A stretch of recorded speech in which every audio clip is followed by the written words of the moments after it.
Now that you have some basic modeling and manipulation tools under your belt, let's go ahead and work with some colors. Blender allows you to color or texture your objects with what are called materials. And materials are a basically shader system that allow you to adjust the colors, specularity, and things like that of your model.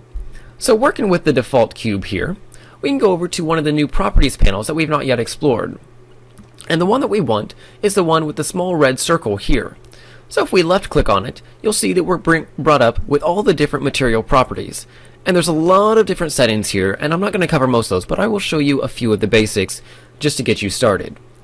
Now by default, the cube has a material applied to it.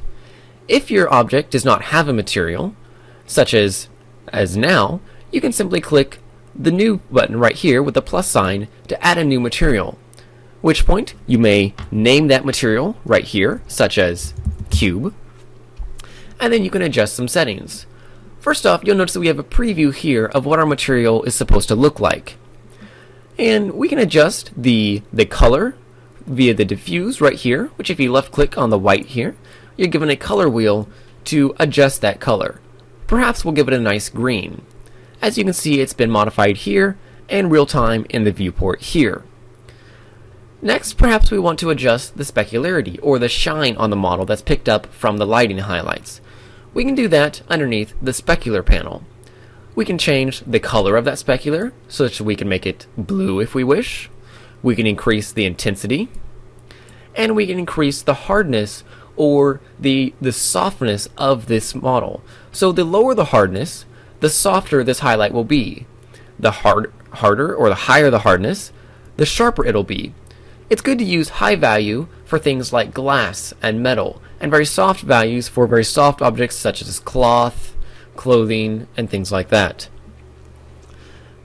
Now, there's just one more setting that I'd like to show you, as these are just the very basics to get you started. We're going to ignore the shading panel, but I want to move on to the transparency panel, as transparency is something that you'll probably want to use a lot. For example, if you're creating a glass bottle, a wine glass, or anything along those lines.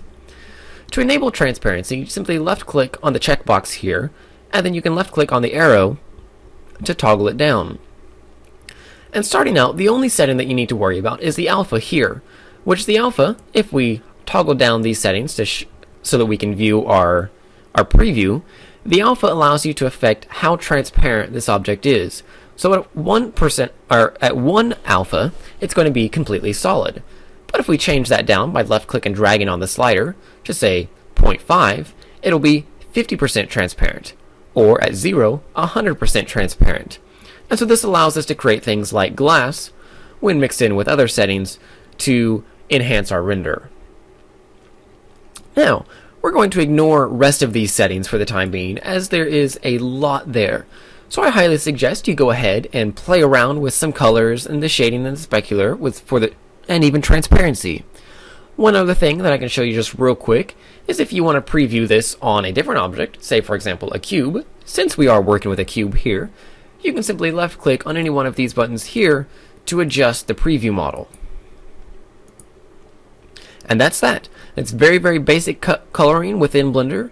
And perhaps if you find this interesting, go ahead and browse our other texturing and materials tutorials on Blender Cookie, or wait for the Blender 2.5 training series where we will be covering all of these settings in depth.